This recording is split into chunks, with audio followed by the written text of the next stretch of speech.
ಮೊದಲನೇ ಅಧ್ಯಾಯದಲ್ಲಿ ಯೋಗ ವಿಜ್ಞಾನದ ಮೂಲ ತತ್ವಗಳನ್ನ ಇದು ವಿಶೇಷವಾಗಿ ಪರಿಚಯಿಸ್ತದೆ. ಮತ್ತೆ ಕೈವಲ್ಯ ಅಂದ್ರೆ ಮೋಕ್ಷ, ವಿಮೋಚನೆ ಹೇಗೆ ಮಾಡುದು, ಭಗವಂತನೊಂದಿಗೆ ಏಕತೆಯನ್ನ ಹೇಗೆ ಸಾಧಿಸಬೇಕು, ಯೋಗದ ಗುರಿಯ ಹಾದಿಯಲ್ಲಿ ಹೊರತಕ್ಕಂಥ ಯೋಗಿಯು ಆರಂಭಿಕ ಅಧ್ಯಾತ್ಮದ ಹೋರಾಟಗಳನ್ನ ಹೇಗಿರುತ್ತೆ ಅನ್ನೋದನ್ನ ವಿವರಿಸ್ತಾ ಹೋಗ್ತದೆ.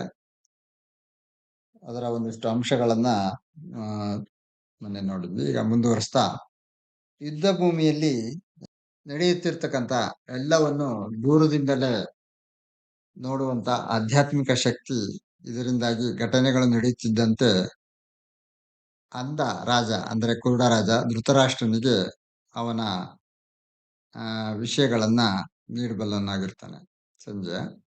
ಆದ್ರಿಂದ ಮೊದಲನೇ ಶ್ಲೋಕದಲ್ಲಿ ರಾಜನ ಒಂದು ವಿಚಾರಣೆಯ ವರ್ತಮಾನ ಕಾಲದಲ್ಲಿ ಇರಬೇಕೆಂದು ಒಬ್ಬರು ನಿರೀಕ್ಷಿಸಬಹುದು. ಸೊ ಅಂದ್ರೆ ಇಲ್ಲಿ ಏನ್ ಮಾಡ್ತಾ ಇದ್ದಾರೆ ಅನ್ನೋ ಒಂದು ಪ್ರಶ್ನೆಯನ್ನ ಅವರು ಹುಟ್ಟಿ ಹಾಕ್ತಾರೆ. ಸೊ ಹಾಗಾಗಿ ಇದು ವರ್ತಮಾನ ಕಾಲದಲ್ಲಿ ಒಂದೊಂದು ವಿಷಯಗಳನ್ನು ಆ, ವ್ಯಾಕರಣಬದ್ಧವಾಗಿಯೂ ಸಹಿತ ತಗೊಂಡು ಹೋಗ್ತಾರೆ. ಸಂಸ್ಕೃತದ ಹಿನ್ನೆಲೆಯನ್ನ ಇಟ್ಕೊಂಡು ಮತ್ತೆ ತಮ್ಮ ಆಮ್, ಶಾಸ್ತ್ರೀಯ ಜ್ಞಾನ ಮತ್ತು ಆಧ್ಯಾತ್ಮಿಕ ಜ್ಞಾನ ಎರಡರ ಒಂದು ಸಮ್ಮಿಶ್ರಣವನ್ನ ಈ ಒಂದು ವ್ಯಾಖ್ಯಾನಗಳಲ್ಲಿ ಅವರು ತುಂಬಿದ್ದಾರೆ. ಅದನ್ನ ಅವರು ಹೇಳಿದ್ದಾರೆ. ಇದನ್ನ ಅತ್ಯಂತ ಉತ್ಕಟವಾದಂತ ಧ್ಯಾನದ ಅವಸ್ಥೆಯಲ್ಲಿ ನಾನು ಪರಬ್ರಹ್ಮನೊಂದಿಗೆ ಅಂದ್ರೆ ಶ್ರೀಕೃಷ್ಣನ ಒಂದು ಅಂಶ ಪರಬ್ರಹ್ಮ ಅಂತ ತಗೊಂಡ್ರೆ, ಅರ್ಜುನನ ಆತ್ಮವನ್ನ ಪ್ರತಿಬಿಂಬಿಸುವಂತಹ ಅಂಶವಾಗಿ ನಾನು ನಿಂತು ಅದನ್ನ ಅನುಭವಿಸಿ ನಾನು ಇಲ್ಲಿ ಬರಿತಾ ಇದ್ದೀನಿ ಅನ್ನೋದು ಹಿಂದೆನೆ ಪರಿಚಯದ ಒಂದು ಶ್ಲೋಕದಲ್ಲಿ ನಾವು ಹೇಳಿದ್ದೀವಿ. ಹಾಗಾಗಿ ಇಲ್ಲಿ ವರ್ತಮಾನ ಆ ಭೂತಕಾಲ, ವರ್ತಮಾನ ಕಾಲ, ಭವಿಷ್ಯತ್ ಕಾಲ, 3 ಕಾಲಗಳಲ್ಲಿ ವರ್ತಮಾನ ಕಾಲವನ್ನ ಇಟ್ಕೊಂಡು ಈ ಒಂದು ಪ್ರಶ್ನೆಯನ್ನ ಹಾಕಿದ್ದಾರೆ ಅನ್ನೋದನ್ನ ಸೂಚ್ಯವಾಗಿ ಹೇಳ್ತಾರೆ. ಅದರ ಅವಶ್ಯಕತೆ ಏನು ಎಂಬುದನ್ನು ಸಹಿತ ಅವ್ರು ಮುಂದೆ ಹೇಳ್ತಾ ಹೋಗ್ತಾರೆ. ಇದು ವರ್ತಮಾನ ಕಾಲದಲ್ಲಿ ಗೀತೆಯು ಇಲ್ಲಿ ಸಂಭಾಷಣೆಯಿಂದ ಇಂದಿನಿಂದ ಕೇಳಲು ಕ್ರಿಯಾಪದದ ಭೂತಕಾಲವನ್ನು ಅವರು ಏನು ಮಾಡಿದರು ಅಂತ ಬಳಸಿದ್ದಾರೆ. ಇದು ಗೀತೆಯು ಉತ್ತರ ಭಾರತದ ಕುರುಕ್ಷೇತ್ರ ಬಯಲಿನಲ್ಲಿ ನಡೆದ ಐತಿಹಾಸಿಕ ಯುದ್ಧವನ್ನು ಆಕಸ್ಮಿಕವಾಗಿ ಮಾತ್ರ ಉಲ್ಲೇಖಿಸುತ್ತದೆ. ಇಲ್ಲಿ ಕುರುಕ್ಷೇತ್ರದಲ್ಲಿ ನಡೆದಿದೆ ಅನ್ನೋದನ್ನ ಇಲ್ಲಿ ಯಾಕೆ ಹೇಳಿದ್ದಾರೆ ಅಂತಂದ್ರೆ, ಒಂದು ಸುಮ್ಮನೆ ಸಾಂಕೇತಿಕವಾಗಿ ಹೇಳಿದ್ದಾರೆ ಹೊರತು ಅದು ಅದೇ ಯುದ್ಧ ನಡೆದಿದೆ, ಅದನ್ನೇ ಇಲ್ಲಿ ನಾನು ಬಿಂಬಿಸ್ತಾ ಇದ್ದೀನಿ ಅಂತಲ್ಲ. ಆ ವರ್ತಮಾನವನ್ನ ಸಾಂಕೇತಿಕವಾಗಿ ಹೇಳಲಾಗಿದೆ ಅಂತ ಇಲ್ಲಿ ಹೇಳ್ತಾ ಇದ್ದಾರೆ ಎಂಬ ಸ್ಪಷ್ಟ ಸುಳಿವು ನೀಡಲು ಪ್ರಾಥಮಿಕವಾಗಿ ವ್ಯಾಸರು ಸಾರ್ವತ್ರಿಕ ಯುದ್ಧವನ್ನ ವಿವರಿಸ್ತಾ ಇದ್ದಾರೆ. ಅದು ಮನುಷ್ಯನ ಜೀವನದಲ್ಲಿ ಪ್ರತಿದಿನ ಕೆರಳುತ್ತದೆ. ಸೊ ಇಂಥ ಯುದ್ಧ ನಮ್ಮ ಪ್ರತಿ ದಿವಸ ನಾವು ಆಗ್ತಾನೆ ಇರುತ್ತೆ ಅನ್ನೋದನ್ನ ಹೇಳ್ತಾರೆ. ಕುರುಕ್ಷೇತ್ರದಲ್ಲಿ ಪ್ರಸ್ತುತ ನಡೆಯುತ್ತಿರುವ ನಿಜವಾದ ಯುದ್ಧದ ಪ್ರಗತಿಯನ್ನ ವರದಿ ಮಾಡಲು ವ್ಯಾಸರು ಬಯಸ್ತಾರೆ. ಸೊ ಅಂದ್ರೆ ನಿಜವಾಗಿ ನಮ್ಮ ಪ್ರತಿನಿತ್ಯ ಏನು ವರ್ತಮಾನದಲ್ಲಿ ನಡೆಯುವ ಹೋರಾಟ ಇದೆಯಲ್ಲ, ಅದನ್ನ ಹೇಳಲಿಕ್ಕೆ ಹೊರಟಿದ್ದಾರೆ ಅನ್ನೋದನ್ನ ಇಲ್ಲಿ ಸ್ಪಷ್ಟಪಡಿಸ್ತಾ ಇದ್ದಾರೆ ಗುರೂಜಿಯವರು. ಇದು ಯಾವುದೋ ಒಂದು ಕಾಲದಲ್ಲಿ ಯುದ್ಧ ಆಗಿತ್ತು, ಅದನ್ನ ನಾವು ಈಗ ಕಥೆಯ ರೂಪದಲ್ಲಿ ಓದ್ತಾ ಇದ್ದೀವಿ ಅನ್ನೋದನ್ನ ಹೇಳ್ತಾ ಇಲ್ಲ. ವರ್ತಮಾನ ಅಂದ್ರೆ ಪ್ರತಿಯೊಬ್ಬರ ವ್ಯಕ್ತಿಗತವಾಗಿ ವರ್ತಮಾನದಲ್ಲಿ ಏನು ನಡೆಯುತ್ತೋ ಅನ್ನೋದನ್ನ ಇಲ್ಲಿ ಪ್ರತಿಬಿಂಬಿಸ್ತಾ ಇದ್ದಾರೆ ಅನ್ನೋದು ಗುರೂಜಿಯವರ ಒಳ ಮಾತು. ಅದು ಮನುಷ್ಯನ ಜೀವನದಲ್ಲಿ ಪ್ರತಿದಿನ ಕೆರಳುತ್ತದೆ. ಕುರುಕ್ಷೇತ್ರದಲ್ಲಿ ಪ್ರಸ್ತುತ ನಡೆಯುತ್ತಿರುವ ನಿಜವಾದ ಯುದ್ಧದ ಪ್ರಗತಿಯನ್ನು ವರದಿ ಮಾಡಲು ವ್ಯಾಸರು ಬಯಸಿದ್ದಾರೆ. ಅವರು ಧೃತರಾಷ್ಟ್ರನನ್ನು ಸಂದೇಶವಾಹಕ ಸಂಜಯನೊಂದಿಗೆ ವರ್ತಮಾನ ಕಾಲದಲ್ಲಿ ಮಾತನಾಡುವಂತೆ ಮಾಡುತ್ತಿದ್ದಾರೆ. ವರ್ತಮಾನ ಕಾಲದಲ್ಲಿ ಸಂಜಯನೊಂದಿಗೆ ಮಾತಾಡುವಾಗೆ ಇಲ್ಲಿ ಸಂವಾದ ಇದೆ ಅಂತ. ನನ್ನ ಮಕ್ಕಳು ಮತ್ತು ಪಾಂಡುವಿನ ಮಕ್ಕಳು ಅವರು ಈಗ ಏನು ಮಾಡುತ್ತಿದ್ದಾರೆ? ಇದು ಅಂದ ಕುರುಡ ಧೃತರಾಷ್ಟ್ರನ ಪ್ರಶ್ನೆ ಆಗಿದೆ. ಇದು ಒಂದು ಪ್ರಮುಖ ಅಂಶವಾಗಿದೆ. ಭಗವದ್ಗೀತೆಯು ಕಾಲಾತೀತ ಸಂದೇಶವು. ಸೊ ಯಾಕೆ ಇದು ತ್ರಿಕಾಲಕ್ಕೆ ಅನ್ವಯ ಆಗುತ್ತೆ? ಯಾವುದೋ ಒಂದು ಕಾಲದಲ್ಲಿ ಹೇಳಿದೆ, ಈಗ ಯಾಕೆ ಅನ್ವಯ ಆಗ್ಬೇಕು ಅನ್ನೋ ಪ್ರಶ್ನೆ ಸಹಜವಾಗಿ ಎಲ್ಲರಿಗೂ ಮೂಡುತ್ತೆ. ಸೊ ಅದಕ್ಕೆ ಗುರೂಜಿಯವರು ಸ್ಪಷ್ಟವಾಗಿ ಈ ಮಾತುಗಳ ಮೂಲಕ ಅವರು ಸ್ಪಷ್ಟೀಕರಣ ನೀಡಿದ್ದಾರೆ. ಭಗವದ್ಗೀತೆಯು ಕಾಲಾತೀತ ಸಂದೇಶವು ಕೇವಲ ಒಂದು ಐತಿಹಾಸಿಕ ಯುದ್ಧವನ್ನು ಉಲ್ಲೇಖಿಸುವುದಿಲ್ಲ. ಬದಲಿಗೆ ಒಳ್ಳೆಯದು ಮತ್ತು ಕೆಟ್ಟದರ ನಡುವಿನ ವಿಶ್ವ ಸಂಘರ್ಷವನ್ನು ಉಲ್ಲೇಖಿಸುತ್ತದೆ. ಬದಲಿಗೆ ಒಳ್ಳೆಯದು ಮತ್ತು ಕೆಟ್ಟದರ ನಡುವಿನ ವಿಶ್ವ ಸಂಘರ್ಷವನ್ನು ಉಲ್ಲೇಖಿಸುತ್ತದೆ. ಜೀವನವು ಆತ್ಮ ಮತ್ತು ವಸ್ತು, ಎರಡು ಪ್ರತಿದ್ವಂದ್ವಗಳನ್ನು ಹೇಳ್ತಾ ಹೋಗ್ತಾರೆ. ಜೀವನವು ಆತ್ಮ ಮತ್ತು ವಸ್ತು, ಆತ್ಮ ಮತ್ತು ದೇಹ, ಜೀವನ ಮತ್ತು ಸಾವು, ಜ್ಞಾನ ಮತ್ತು ಅಜ್ಞಾನ, ಆರೋಗ್ಯ ಮತ್ತು ರೋಗ, ಬದಲಾವಣೆ ಇಲ್ಲದಿರುವಿಕೆ ಮತ್ತು ಕ್ಷಣಿಕತೆ, ಸ್ವಯಂ ನಿಯಂತ್ರಣ ಮತ್ತು ಪ್ರಲೋಭನೆಗಳು, ತಾರತಮ್ಯ ಮತ್ತು ಕುರುಡು ಇಂದ್ರಿಯ ಮನಸ್ಸಿನ ನಡುವಿನ ಯುದ್ಧಗಳ ಸರಣಿಯಾಗಿದೆ.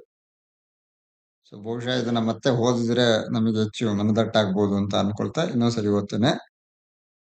ಭಗವದ್ಗೀತೆಯು ಕಾಲಾತೀತ ಸಂದೇಶವು ಕೇವಲ ಒಂದು ಐತಿಹಾಸಿಕ ಯುದ್ಧವನ್ನು ಉಲ್ಲೇಖಿಸುವುದಿಲ್ಲ. ಬದಲಿಗೆ ಒಳ್ಳೆಯದು ಮತ್ತು ಕೆಟ್ಟದರ ನಡುವಿನ ವಿಶ್ವ ಸಂಘರ್ಷವನ್ನು ಉಲ್ಲೇಖಿಸುತ್ತದೆ. ಜೀವನವು ಆತ್ಮ ಮತ್ತು ವಸ್ತು, ಆತ್ಮ ಮತ್ತು ದೇಹ, ಜೀವನ ಮತ್ತು ಸಾವು, ಜ್ಞಾನ ಮತ್ತು ಅಜ್ಞಾನ, ಆರೋಗ್ಯ ಮತ್ತು ರೋಗ, ಬದಲಾವಣೆ ಇಲ್ಲದಿರುವಿಕೆ ಮತ್ತು ಕ್ಷಣಿಕತೆ, ಸ್ವಯಂ ನಿಯಂತ್ರಣ ಮತ್ತು ಪ್ರಲೋಭನೆಗಳು, ತಾರತಮ್ಯ ಮತ್ತು ಕುರುಡು ಇಂದ್ರಿಯ ಮನಸ್ಸಿನ ನಡುವಿನ ಯುದ್ಧಗಳ ಸರಣಿಯಾಗಿದೆ. ಒಟ್ಟು 8 ವಿಷಯಗಳ ದ್ವಂದ್ವತೆಗಳನ್ನ ಇಲ್ಲಿ ಪಟ್ಟಿ ಮಾಡಿದ್ದಾರೆ.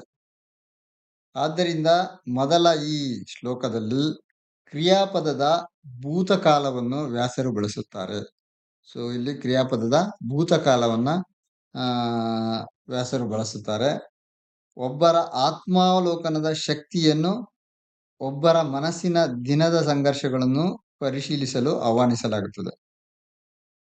ಅಂದ್ರೆ ಒಬ್ರು ತಮ್ಮ ಆತ್ಮಾವಲೋಕನ ಮಾಡ್ಕೊಳ್ಳೋದಕ್ಕೆ ಇಲ್ಲಿ ನಮಗೆ ಆಹ್ವಾನಿಸ್ತಾ ಇದ್ದಾರೆ, ನಮಗೆ ಸೂಚಿಸ್ತಾ ಇದ್ದಾರೆ. ಇದರಿಂದ ಅನುಕೂಲಕರ ಅಥವಾ ಪ್ರತಿಕೂಲಕರವಾದ ಅಂಶವನ್ನು ನಿರ್ಧರಿಸಬಹುದು. ನಾವು ಅನುಕೂಲಕರವಾದ ಮತ್ತೆ ಪ್ರತಿಕೂಲಕವಾದ ಅಂಶಗಳನ್ನ ನಾವು ನಿರ್ಧರಿಸೋಕೆ ಸಹಾಯಕ ಆಗುತ್ತೆ. ಅದನ್ನ ವಿವರವಾಗಿ ಹೇಳ್ತಾ ಮುಂದೆ ಹೇಳ್ತಾರೆ. ಅದನ್ನ ಇಷ್ಟು ಒಂದು ಸ್ಥೂಲ ಅರ್ಥವನ್ನು ಕೊಟ್ಟಿದ್ದಾರೆ, ಅದನ್ನ ಇನ್ನೂ ಆಳಕ್ಕೆ ತೆಗೆದುಕೊಂಡು ಹೋಗ್ತಾರೆ. ವಿಸ್ತೃತವಾದ ವ್ಯಾಖ್ಯಾನವನ್ನ ನೀಡ್ತಾ ಇದ್ದಾರೆ. ಜೀವನ ಅನ್ನುವ ಕದನ ಇದ್ದೇ ಇರುತ್ತೆ. ಗರ್ಭಧಾರಣೆಯಿಂದನೇ ಆ ಕದನ ನಮಗೆ ಹೇಗೆ ಶುರುವಾಗುತ್ತೆ ಅನ್ನೋದನ್ನ ಗುರೂಜಿಯವರು ಹೇಳ್ತಾ ಇದ್ದಾರೆ. ಗರ್ಭಧಾರಣೆಯ ಕ್ಷಣದಿಂದ ಕೊನೆಯ ಉಸಿರಿನ ಶರಣಾಗತಿಯವರೆಗೂ ಮನುಷ್ಯನು ಪ್ರತಿ ಅವತಾರದಲ್ಲಿಯೂ ಅಸಂಖ್ಯಾತ ಯುದ್ಧಗಳನ್ನು ಎದುರಿಸಬೇಕಾಗುತ್ತದೆ. ಸೊ ಯುದ್ಧ ನಮ್ದು ಶುರುವಾಗೋದು ಗರ್ಭ ಕಟ್ಟುವ ಸಂದರ್ಭದಿಂದನೂ ಇಟ್ಕೊಂಡು ನಮ್ಮ ಯುದ್ಧ ಶುರುವಾಗುತ್ತೆ ಆಂತರಿಕವಾಗಿ ಅನ್ನೋದನ್ನ ಗುರೂಜಿಯವರು ಹೇಳ್ತಾರೆ. ಜೈವಿಕ, ಆನುವಂಶಿಕ, ಬ್ಯಾಕ್ಟೀರಿಯಾ ಶಾಸ್ತ್ರ, ಶಾರೀರಿಕ, ಹವಾಮಾನ, ಸಾಮಾಜಿಕ, ನೈತಿಕ, ರಾಜಕೀಯ, ಸಮಾಜಶಾಸ್ತ್ರೀಯ, ಮಾನಸಿಕ, ಆಧ್ಯಾತ್ಮಿಕ, ಹೀಗೆ ಹಲವು ವಿಧದ ಆಂತರಿಕ ಮತ್ತು ಬಾಹ್ಯ ಸಂಘರ್ಷಗಳು ಪ್ರತಿ ಮುಖಾಮುಖಿಯಲ್ಲೂ ವಿಜಯಕ್ಕಾಗಿ ಸ್ಪರ್ಧಿಸುವುದು ಒಳ್ಳೆಯದು ಮತ್ತು ಕೆಟ್ಟದರ ಶಕ್ತಿಗಳು ಗೀತೆಯ ಸಂಪೂರ್ಣ ಉದ್ದೇಶವು. ಗೀತೆಯ ಸಂಪೂರ್ಣ ಉದ್ದೇಶವು. ಸೊ ಹೀಗೆ ಅವರು ಹೇಳ್ತಾ ಇದ್ದಾರೆ. ಅಂದ್ರೆ ಜೈವಿಕ ಅಂದ್ರೆ ಬಯಾಲಜಿಕಲ್ಲು, ಆನುವಂಶಿಕವಾಗಿ ಬ್ಯಾಕ್ಟೀರಿಯಾ ಅಂದ್ರೆ ಯಾವುದೇ ಬ್ಯಾಕ್ಟೀರಿಯಾಗಳ ವಿರುದ್ಧ ಹೋರಾಡುವಂಥದ್ದು, ಶಾರೀರಿಕವಾಗಿ, ಹವಾಮಾನವಾಗಿ, ಸಾಮಾಜಿಕ, ನೈತಿಕ, ರಾಜಕೀಯ, ಹೀಗೆ ಹಲವು ದೃಷ್ಟಿಕೋನಗಳಲ್ಲಿ ನಮ್ಮ ಯುದ್ಧ ನಿರಂತರವಾಗಿ ನಡೀತಾನೆ ಇರುತ್ತೆ ಅನ್ನೋದನ್ನ ತಿಳಿಸ್ತಾ ಇದ್ದಾರೆ.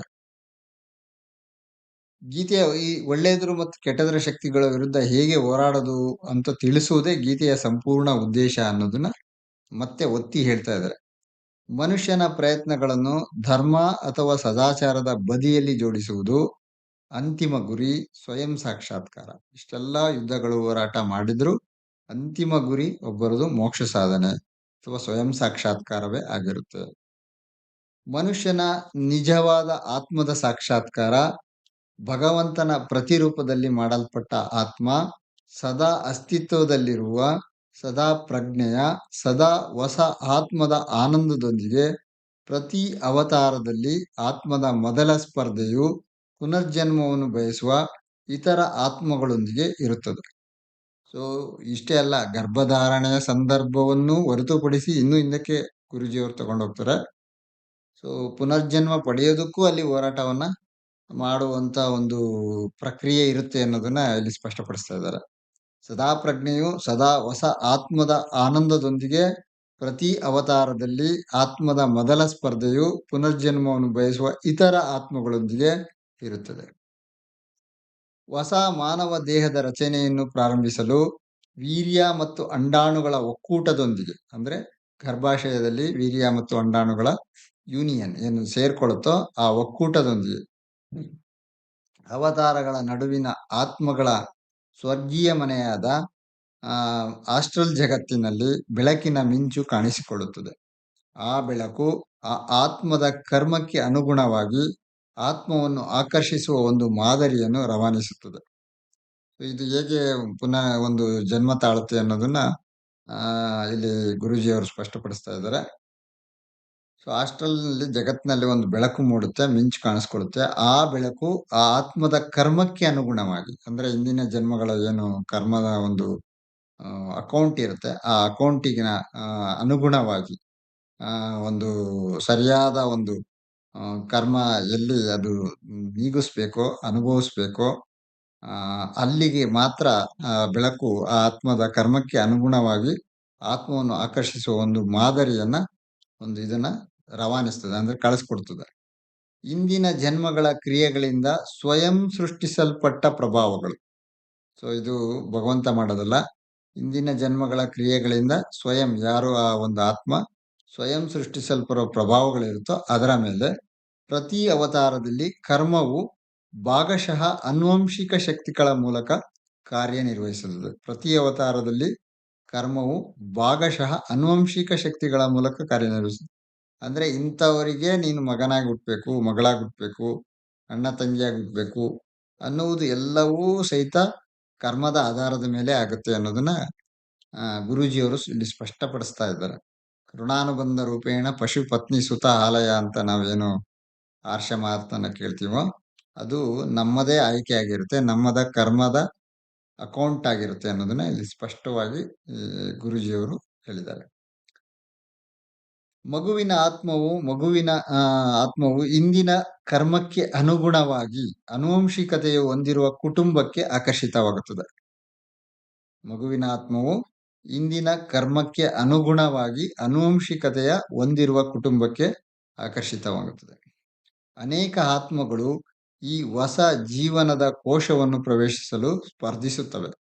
ಸೊ ಒಂದ್ಸರಿ ಏನೋ ಗಂಡು ಹೆಣ್ಣಿನ ಮಿಲನ ಆದಾಗ ಅನೇಕ ವೀರ್ಯಾಣುಗಳು ಗರ್ಭಕೋಶದಲ್ಲಿ ಸ್ರವಿಸಲ್ಪಡ್ತವೆ. ಆ ಅನೇಕ ವೀರ್ಯಾಣುಗಳಲ್ಲಿ ಯಾವುದೋ ಒಂದು ವೀರ್ಯಾಣು ಮಾತ್ರ ಸಫಲ ಆಗುತ್ತೆ ಗರ್ಭ ಕಟ್ಟೋದಕ್ಕೆ. ಸೊ ಅದನ್ನ ಇಲ್ಲಿ ಸ್ಪಷ್ಟಪಡಿಸ್ತಾ ಇದ್ದಾರೆ ಅವರು. ಅನೇಕ ಆತ್ಮಗಳು ಆ ಮೂಲಕ ಅನೇಕ ಆತ್ಮಗಳು ವೀರ್ಯಾಣುಗಳಲ್ಲಿ ಆತ್ಮಗಳ ಒಂದು ಗುಂಪೇ ಇರುತ್ತೆ, ಸಾರ್ವತ್ರಿಕ ಗುಂಪೇ ಇರುತ್ತೆ. ಅಲ್ಲಿ ಹೋರಾಟ ಮತ್ತೆ ನಡೆಯುತ್ತೆ. ಇದು ನಾನು ಜನ್ಮ ತಾಳ್ಬೇಕು ಅಂತ ಗರ್ಭಾಶಯದಲ್ಲೇ ಹೋರಾಟ ನಡೆಯುತ್ತೆ. ಅದರಲ್ಲಿ ಯಾವುದೋ ಒಂದು ಮಾತ್ರ ಯಶಸ್ಸನ್ನ ಸಾಧಿಸುತ್ತೆ ಅನ್ನೋದು ನಮಗೆ ವಿಜ್ಞಾನ ಓದ್ಕೊಂಡವ್ರಿಗೆ ಗೊತ್ತಿರುವಂತ ವಿಚಾರ. ಈ ಹೊಸ ಜೀವನದ ಕೋಶವನ್ನು ಪ್ರವೇಶಿಸಲು ಸ್ಪರ್ಧಿಸುತ್ತವೆ. ಒಬ್ಬರು ಮಾತ್ರ ವಿಜಯಶಾಲಿಯಾಗುತ್ತಾರೆ. ಅದರಲ್ಲಿ ಒಂದೇ ವೀರ್ಯಾಣು ಮಾತ್ರ ಗರ್ಭ ಕಟ್ಟೋದಕ್ಕೆ ಸಹಾಯಕ ಆಗುತ್ತದೆ. ತಾಯಿಯ ದೇಹದೊಳಗೆ ಹುಟ್ಟಲಿರುವ ಮಗು ರೋಗ, ಕತ್ತಲೆ ಮತ್ತು ಮಿತಿ ಮತ್ತು ಹತಾಶೆಯ ಆವರ್ತಕ ಭಾವನೆಗಳ ವಿರುದ್ಧ ಹೋರಾಡುತ್ತದೆ. ಸೊ ತಾಯಿಯ ಮತ್ತೆ ಗರ್ಭದಲ್ಲಿ ಅದು ಅನೇಕ ಹೋರಾಟಗಳನ್ನ ಮಾಡುತ್ತೆ. ಮಗು ಗರ್ಭ ಕಟ್ಟಿದ್ಮೇಲೂ ಸೊ ಅದನ್ನ ಕೊಡ್ತಾರೆ. ಮಗು ರೋಗ, ಗರ್ಭಾಶಯದಲ್ಲಿ ಬರ್ತಕ್ಕಂಥ ರೋಗಗಳು, ಕತ್ತಲೆ, ಆ ಒಂದು ಇಡೀ ಗರ್ಭಕೋಶನೇ ಒಂದು ಕತ್ತಲೆ, ಒಂದು ಜೈಲು ಅನ್ನೋ ರೀತಿಯಲ್ಲಿ ಕೆಲವರು ಮಹಾತ್ಮರು ಬಿಂಬಿಸ್ತಾರೆ. ಕತ್ತಲೆ ಮತ್ತು ಮಿತಿ ಮತ್ತು ಹತಾಶೆಯ ಆವರ್ತಕ ಭಾವನೆಗಳ ಸೊ ಕೆಲವು ಏರುಪೇರುಗಳನ್ನ ಅದು ಸಹಿತ ಅಲ್ಲಿಂದನೇ ಅದು ಅನುಭವಿಸ್ತಾ ಬರ್ತದೆ ಗರ್ಭಾಶಯದಲ್ಲಿ. ಏಕೆಂದರೆ ಹುಟ್ಟಲಿರುವ ಮಗುವಿನಲ್ಲಿ ಆತ್ಮ ಪ್ರಜ್ಞೆಯು ಅದನ್ನು ನೆನಪಿಸಿಕೊಳ್ಳುತ್ತದೆ ಮತ್ತು ನಂತರ ಕ್ರಮೇಣ ಮರೆತು ಬಿಡುತ್ತದೆ. ಸೊ ಹುಟ್ಟುವ ಮಗುವಿನಲ್ಲಿ ಆತ್ಮ ಪ್ರಜ್ಞೆ ಬಹುಶಃ 5ನೇ ತಿಂಗಳಲ್ಲಿ, ನಮ್ಮ ಆಯುರ್ವೇದ ಹೇಳೋದು 5ನೇ ತಿಂಗಳಲ್ಲಿ ಮನಸ್ಸು ನಿರ್ಮಾಣ ಆಗುತ್ತೆ. 6ನೇ ತಿಂಗಳಲ್ಲಿ ಬುದ್ಧಿ, ಷಷ್ಠೇ ಬುದ್ಧಿ ಅಂತ ಹೇಳುತ್ತೆ. 6ನೇ ತಿಂಗಳಲ್ಲಿ ಬುದ್ಧಿ ಶುರುವಾಗುತ್ತೆ. ಅಂದ್ರೆ ಆಂತರಿಕ ಬುದ್ಧಿ ಶುರುವಾಗುತ್ತೆ. 4ನೇ 3ನೇ ತಿಂಗಳಲ್ಲಿ ಚೇತನ ಗರ್ಭ ಆ, ಆತ್ಮದ ಅವಸ್ಥೆ ಜಾಗೃತವಾಗ್ತದೆ ಅಂತ ನಾವು ಗರ್ಭದ ಆ, ಬೆಳವಣಿಗೆಯಲ್ಲಿ ಓದ್ಕೊಳ್ತೀವಿ.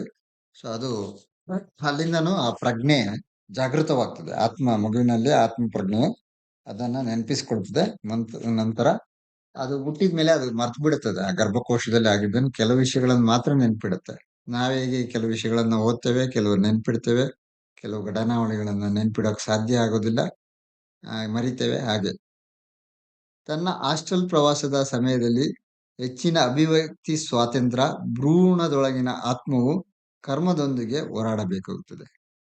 ಸೊ ಕರ್ಮದೊಂದಿಗೆ ತನ್ನ ಕರ್ಮ ಏನಿರುತ್ತೋ ಅಲ್ಲಿ ಭ್ರೂಣದಲ್ಲೂ ಸಹಿತ ಅನೇಕ ರೀತಿಯ ಹೋರಾಟಗಳನ್ನ ಅದು ಮಾಡಬೇಕಾಗುತ್ತದೆ.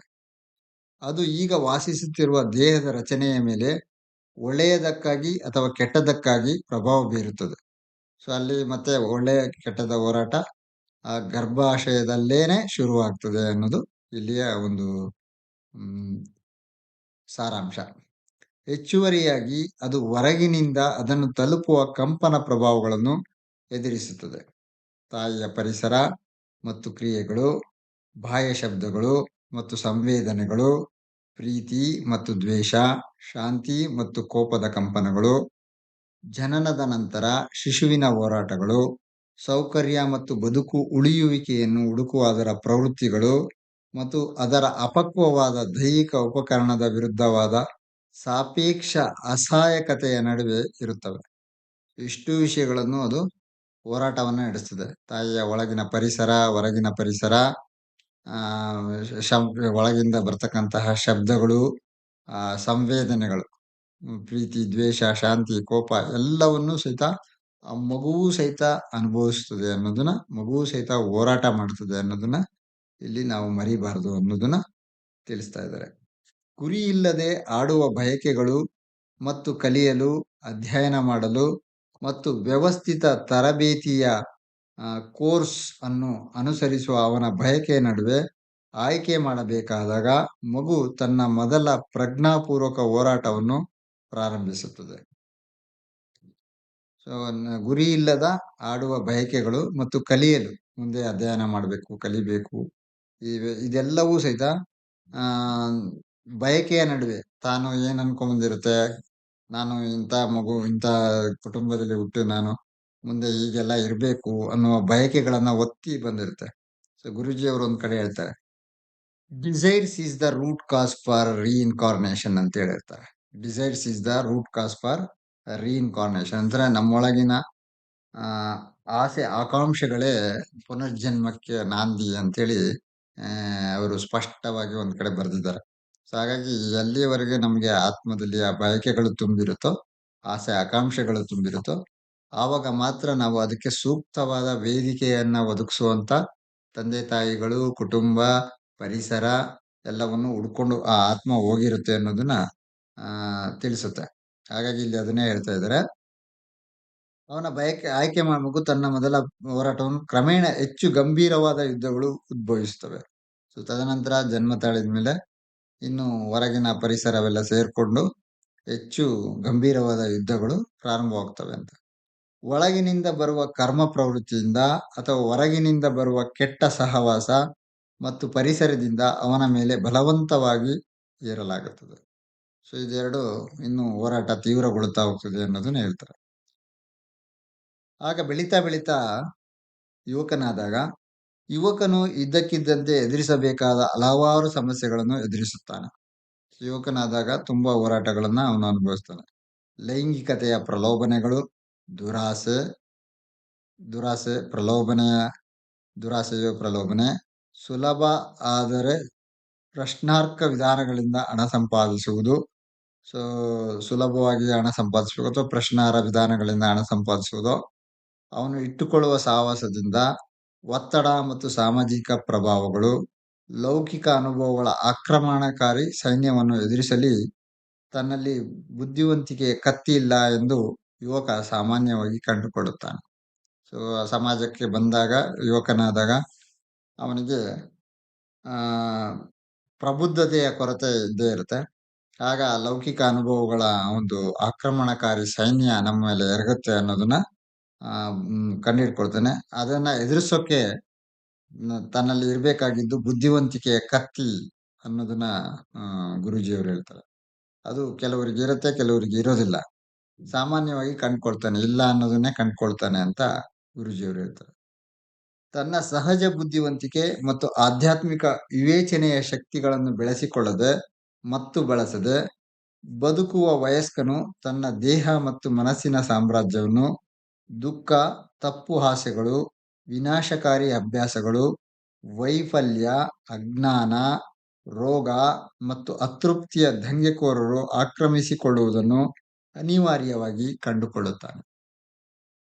ಇಲ್ಲಿ ಯಾವ್ದ್ಯಾವ್ದು ಆಕ್ರಮಣ ಮಾಡುತ್ತೆ ಅನ್ನೋ ಒಂದು ಪಟ್ಟಿಯನ್ನು ಕೊಟ್ಟಿದ್ದಾರೆ. ಮನಸ್ಸಿನ ಮೇಲೆ ದುಃಖ, ತಪ್ಪು ಆಸೆಗಳು, ವಿನಾಶಕಾರಿ ಅಭ್ಯಾಸಗಳು, ತಾನು ಸಾಧಿಸಬೇಕು ಅನ್ನೋದನ್ನ ಫೈಲ್ಯೂರ್ ಆಗುವಂಥದ್ದು, ಅಜ್ಞಾನ, ಕೆಲವು ಸಂದರ್ಭಗಳಲ್ಲಿ ರೋಗ, ಅತೃಪ್ತಿ, ತನಗೇನು ಸ್ಟೇಟಸ್ ಸಿಗ್ಬೇಕು ಅನ್ನೋ ಒಂದು ಇದು, ದಂಗೆಕೋರರು ಇದೆಲ್ಲ ಆಕ್ರಮಿಸಿಕೊಳ್ಳಿ ನಾವು ಕಂಡುಕೊಳ್ತಾನೆ. ತನ್ನ ಆ ರಾಜ್ಯದಲ್ಲಿ ನಿರಂತರ ಯುದ್ಧದ ಸ್ಥಿತಿ ಇದೆ ಎಂದು ಕೆಲವು ಜನರಿಗೆ ಮಾತ್ರ, ಈ ತರ ನಿರಂತರವಾದ ಯುದ್ಧ ನಡೀತಾ ಇದೆ ಅನ್ನೋದನ್ನ ಕೆಲವರು ಮಾತ್ರ ವಿವೇಚನೆ ಮಾಡ್ತಾರೆ ಅಂತ ಹೇಳ್ತಾರೆ. ಸಾಮಾನ್ಯವಾಗಿ ವಿನಾಶವು ಬಹುತೇಕ ಪೂರ್ಣಗೊಂಡಾಗ ಮಾತ್ರ ಜನರು ಅಸಹಾಯಕರಾಗಿ ತಮ್ಮ ಜೀವನದ ದುಃಖಕರ ವಿನಾಶವನ್ನು ಅರಿತುಕೊಳ್ಳುತ್ತಾರೆ. ಅಜ್ಞಾನದ ದಂಗೆಕೋರರು ಆಕ್ರಮಿಸಿಕೊಂಡಿರುವ ಆತ್ಮದ ಪ್ರದೇಶಗಳನ್ನು ಇಂಚಿಂಚಾಗಿ ಮರಳಿ ಪಡೆಯಲು ಮನುಷ್ಯನು ವಿಜಯದತ್ತ ಮುನ್ನಡೆಯಲು ಆರೋಗ್ಯ, ಸಮೃದ್ಧಿ, ಸ್ವಯಂ ನಿಯಂತ್ರಣ ಮತ್ತು ಬುದ್ಧಿವಂತಿಕೆಗೆ ಮಾನಸಿಕ ಸಂಘರ್ಷವನ್ನು ಪ್ರತಿದಿನ ಹೊಸದಾಗಿ ಪ್ರಾರಂಭಿಸಬೇಕು. ಈ ತರದ್ದು ಆಕ್ರಮಣ ಆದಾಗೆಲ್ಲ ಅವುಗಳನ್ನ ಇಂಚಿಂಚಾಗಿ ಅವನು ವಾಪಸ್ ಪಡೆಯೋದಕ್ಕೆ ಮನುಷ್ಯ ವಿಜಯದತ್ತ ಮುನ್ನಡೆಯೋದಕ್ಕೆ ಪ್ರಯತ್ನಿಸ್ತಾನೆ. ಅದು ಈ ಮಾರ್ಗಗಳಲ್ಲಿ ಇರುತ್ತೆ. ಆರೋಗ್ಯ, ಸಮೃದ್ಧಿ, ಸ್ವಯಂ ನಿಯಂತ್ರಣ, ಬುದ್ಧಿವಂತಿಕೆಯಿಂದ ಮಾನಸಿಕ ಸಂಘರ್ಷವನ್ನ ಪ್ರತಿ ದಿವಸ ಹೊಸದಾಗಿ ಅವನು ಪ್ರಾರಂಭಿಸಬೇಕಾಗ್ತದೆ ಅನ್ನೋದು ಹೇಳ್ತಾರೆ. ಯೋಗಿ ಜಾಗೃತಿ ಮೂಡಿಸುವ ಮನುಷ್ಯ. ಸೊ ಯೋಗಿ ಏನಿದ್ದಾನೆ, ಜಾಗೃತಿ ಮೂಡಿಸುವಂತ ಮನುಷ್ಯ.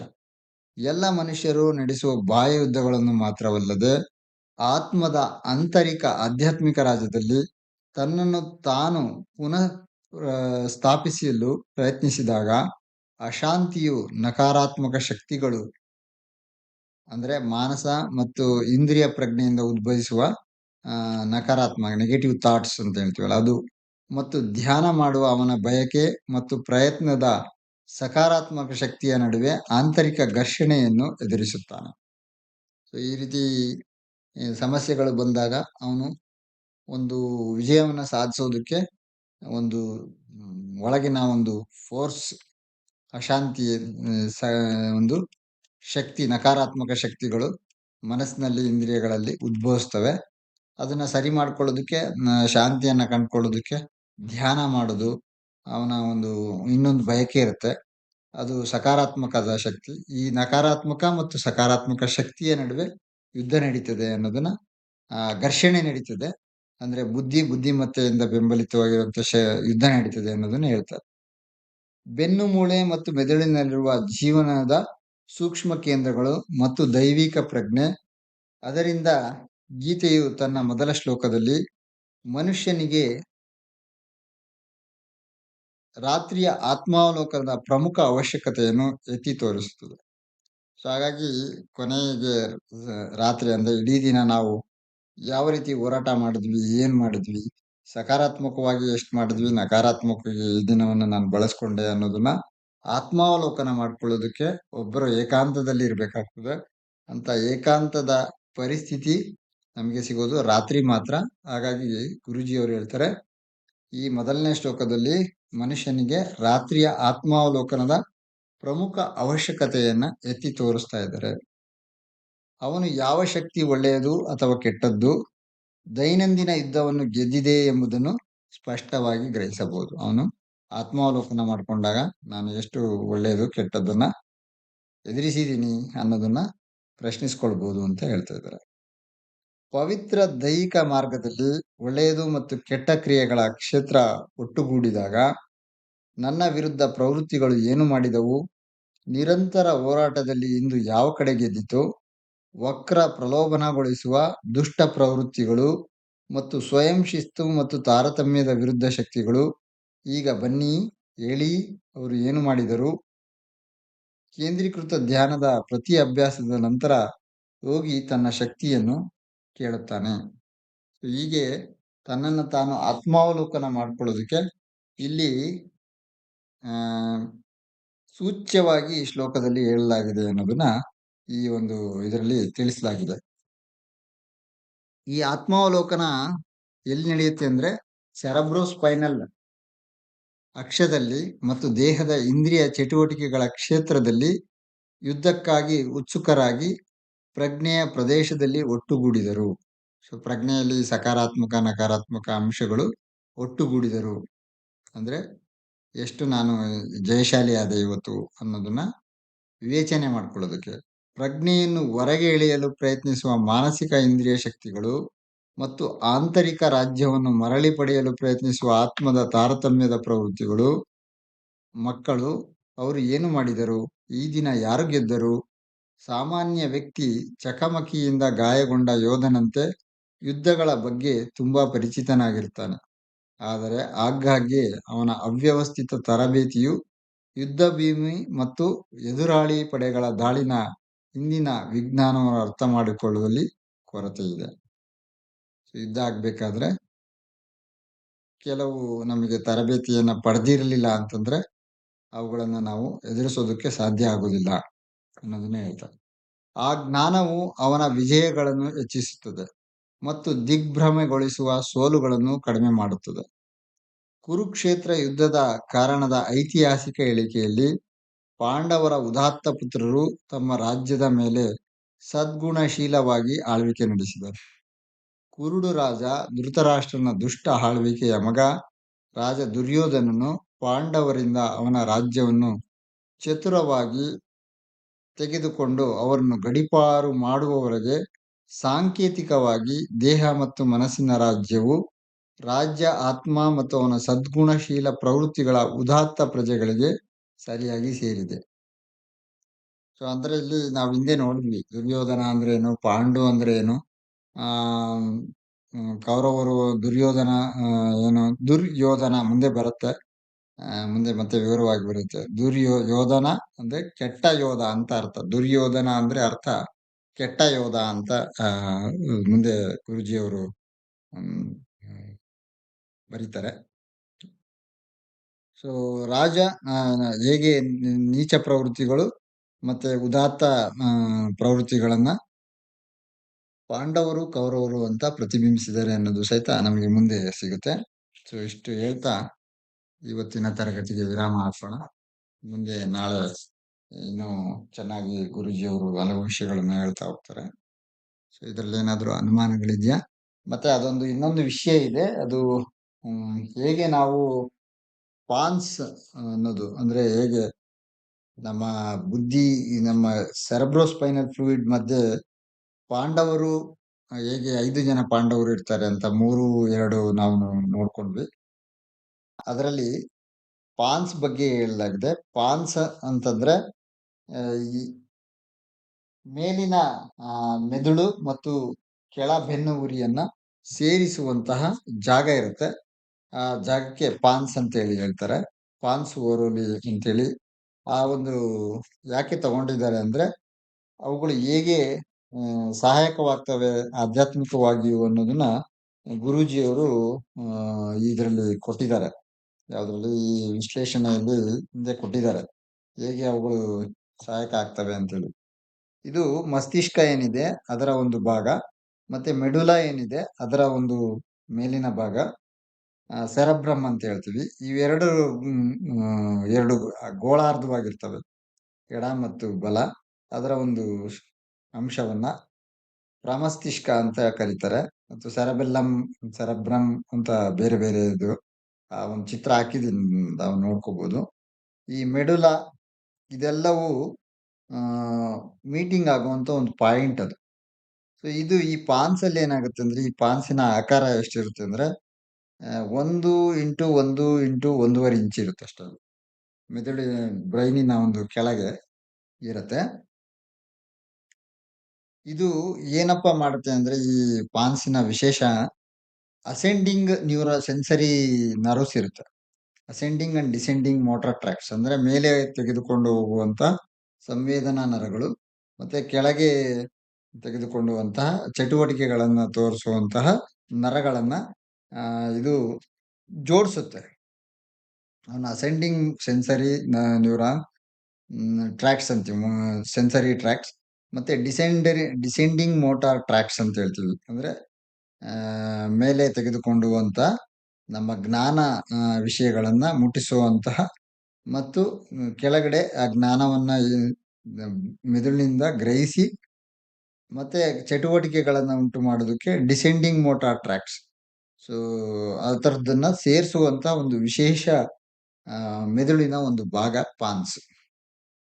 ಸೊ ಇದನ್ನ ಒಂದು ವಿಶೇಷವಾಗಿ ಇದನ್ನ ತಗೊಳ್ತಾರೆ. ಸೊ ಇಲ್ಲಿ ಒಂದು ಜಾಲ ವ್ಯವಸ್ಥೆ ಇರುತ್ತೆ. ಅದನ್ನ ರೆಟಿಕ್ಯುಲಾರ್ ಫಾರ್ಮೇಶನ್ ಅಂತ ಹೇಳ್ತಾರೆ. ಇದರ ಕಾರ್ಯ ಏನಪ್ಪಾ ಅಂದ್ರೆ ಮಸ್ತಿಷ್ಕವನದ ಒಂದು ಗತಿ ವಿಶೇಷತೆಯನ್ನ ಜಾಗೃತ ಮಾಡುವಂಥದ್ದು. ವಿಶೇಷವಾಗಿ ನಿದ್ದೆ ಮಾಡುವಾಗ, ಎಚ್ಚರಿಕೆ ಇರುವಾಗ, ಹೀಗೆ 24 ಗಂಟೆನೂ ಈ ಈ ಚಕ್ರವನ್ನ ಈ ಚಕ್ರವನ್ನ ಅಂದ್ರೆ ನರಗಳ ಜಾಲದ ವ್ಯೂಹವನ್ನ ನಿಯಂತ್ರಣ ಮಾಡ್ತದೆ. ಹಾಗಾಗಿ ಒಂದು ವಿಶೇಷವಾದಂತ ಸಂರಚನೆ ಅದು. ಭಗವಂತನ ಒಂದು ವಿಶೇಷವಾದ ಸಂರಚನೆ ಆಗಿರುತ್ತೆ. ಇದು ಲೋಕಸ್ ಕೊರಲಸ್ ಅಂತ ಒಂದಿಷ್ಟು ಅಂಶಗಳನ್ನ ಹೊಂದಿರುವಂತ ಒಂದು ಅಂಶ, ಒಂದು ಭಾಗ. ಇಲ್ಲಿ ನಾರೆಫಿನೆಫ್ರಿನ್ ಅನ್ನುವಂತ ರಾಸಾಯನಿಕ ಪದಾರ್ಥವನ್ನ ಇರ್ತದೆ. ಅದು ಶರೀರದ ಕಾರ್ಯಾಲಾಪ ಹೇಗೆ ಆಗ್ಬೇಕು, ಏನು ಅನ್ನೋದನ್ನ ನಿರ್ಧಾರ ಮಾಡುತ್ತೆ. ಅದನ್ನ ಉತ್ತೇಜಿಸೋದು, ಯಾವ ರೀತಿ ಹೀಗೆ ಮಲ್ಕೊಳ್ಳೋದು ಅಥವಾ ನಿದ್ರೆ ಮಾಡೋದು, ನೋಡೋದು, ಸೊ ಯೋಚನೆ ಮಾಡೋದು, ಹೀಗೆ ಎಲ್ಲಾ ರೀತಿಯ ಮಾನಸಿಕ ಅವಸ್ಥೆಗಳನ್ನ ಸಕ್ರಿಯ ಮಾಡೋದಕ್ಕೆ ಅದು ಕಾರಣ ಆಗಿರುತ್ತೆ. ಸೊ ಹಾಗಾಗಿ ಅಲ್ಲಿ ನಮ್ಗೆ ಅದನ್ನ ನಾವು ನಿಯಂತ್ರಣ ಒಳಪಡಿಸ್ಬೇಕು. ಅದನ್ನ ಸರಿಯಾಗಿ ನಾವು ದುಡಿಸ್ಕೊಳ್ಬೇಕು ಅಂತಂದ್ರೆ ಆ ಕ್ರಿಯಾಯೋಗ ಮತ್ತು ಧ್ಯಾನದ ಅವಸ್ಥೆಗಳು ನಮ್ಗೇನ್ ಟೆಕ್ನಿಕ್ಸ್ ಗುರೂಜಿ ಅವ್ರು ಕೊಟ್ಟಿದ್ದಾರೋ ಅದು ಸಚೇತನ ಮಾಡುತ್ತೆ. ಅದು ಆ ಕ್ರಿಯೆಗಳನ್ನ ಮಾಡೋದ್ರಿಂದ ಅದನ್ನ ಹೆಚ್ಚು ನಾವು ದುಡಿಸ್ಕೋಬಹುದು ಅನ್ನೋದು ಅವ್ರು ಹೇಳಿದ್ದಾರೆ. ಸೊ ಅದ್ರ ಬಗ್ಗೆ ಮುಂದೆ ಮತ್ತೆ ಇನ್ನೂ ಕೆಲವು ವಿಷಯಗಳು ಬರುತ್ತೆ ಅಂತ ಕಾಣುತ್ತೆ. ಅದನ್ನ ನೋಡೋಣ. ಸೊ ಅದು ಚಿತ್ರ ಹಾಕಿದೀನಿ. ಮತ್ತೆ ನಮ್ಮ ಮೆಡಿಕಲ್‌ನವ್ರಿಗೆ ಗೊತ್ತಾಗತ್ತೆ. ನಿಮ್ಗೆ ಶ್ರೀ ಸಾಮಾನ್ಯರಿಗೆ ಸ್ವಲ್ಪ ಅದು ಆ ಚಿತ್ರ ನೋಡ್ಕೊಂಡ್ರೆ ಹೇಗೆ ಕನೆಕ್ಟ್ ಆಗುತ್ತೆ ಅಂತ ನಾವು ನೋಡ್ಬೋದು. ಮುಂದೆನೂ ನಮಗೆ ಅದ್ರ ವಿವರಣೆಗಳು ಸಿಗುತ್ತೆ ಮತ್ತೆ. ಅದನ್ನ ನೋಡೋಣ. ಸ್ವಲ್ಪ ಹಂಗೆ ನೋಡ್ತಾ ಇರಿ ಅಷ್ಟು. ಅದನ್ನ ಅರ್ಥ ಮಾಡ್ಕೊಳಕ್ ಪ್ರಯತ್ನ ಮಾಡ್ತಾ ಇರಿ. ಒಂದೇ ಸಾರಿಗೆ ಅರ್ಥ ಆಗಲ್ಲ. ಅದು ಕಾಂಪ್ಲಿಕೇಟೆಡ್ ಸ್ಟ್ರಕ್ಚರ್ ಆಗಿರೋದ್ರಿಂದ.